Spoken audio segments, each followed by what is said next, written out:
sevmeden. Bilirdim vəfası ağır olacaq. Ve Dolanıram bu dolanan dünyada. Zülmətlərlə görüşürəm gecələr. Həsrətləri sən onu dərd etmirsən. Həsrətimlə sevişirəm gecələr. Dünya boyuna nəşəsi var bu hissin. 360 güşəsi var bu hissin. Dağları var, meşəsi var bu hissin. Addım addım gəzişirəm gecələr.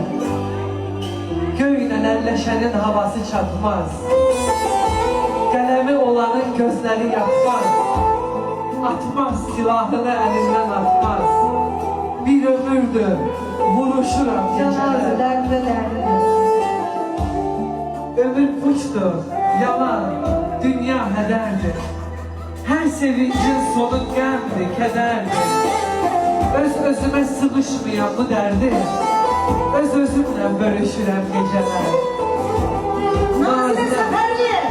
Naziləri dərd görməyən nə anlar? Həsrətini bilməz eşqi hər anlar.